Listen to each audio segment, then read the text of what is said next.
మెదక్ జిల్లా తూప్రాన్ మండల కేంద్రంలో జిలుగు విత్తనాల కోసం రైతులు బారులు తీరారు. గత పక్షం రోజుల్లో వారు డీలర్ల వద్ద నుండి విత్తనాలు కొనుగోలు చేస్తున్న రైతన్నలు బుధవారం సైతం పెద్ద ఎత్తున తరలివచ్చారు.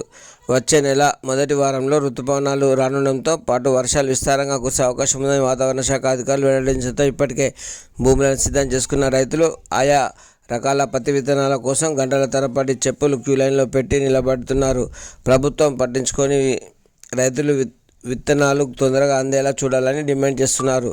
రైతులకు జిలుగు విత్తనాల కోసం ఫర్టిలైజర్ దుకాణం చుట్టూ తిరుగుతున్నా స్టాక్ లేదంటూ సమాధానం చెప్తున్నారు. వెంటనే వ్యవసాయ అధికారులు స్టాక్ వచ్చే విధంగా చర్యలు తీసుకోవాలని రైతన్నలు కోరుతున్నారు. మార్పు కావాలని కోరుకున్న రైతులకు సంపూర్ణ మార్పు వచ్చిందని బీఆర్ఎస్ నేతలు విమర్శిస్తున్నారు. గతంలో రైతులకు విత్తనాలు, ఎరువులు బీఆర్ఎస్ హయాంలో సకాలంలో అందించామని వారు గుర్తు చేశారు. కాంగ్రెస్ పార్టీ గతంలో ఎరువులు, విత్తనాలు కొరతతో రైతులను ఇబ్బందులకు గురిచేసిందని, ప్రస్తుతం మళ్ళీ అదే పరిస్థితి వచ్చిందని అన్నారు.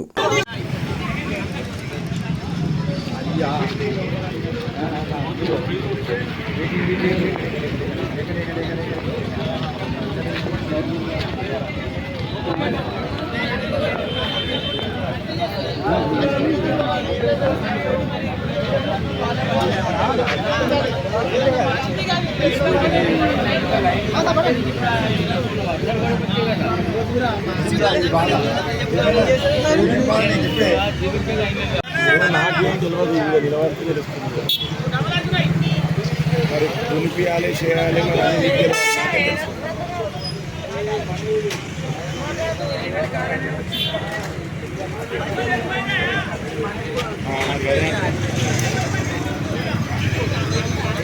మాట చదువుతాను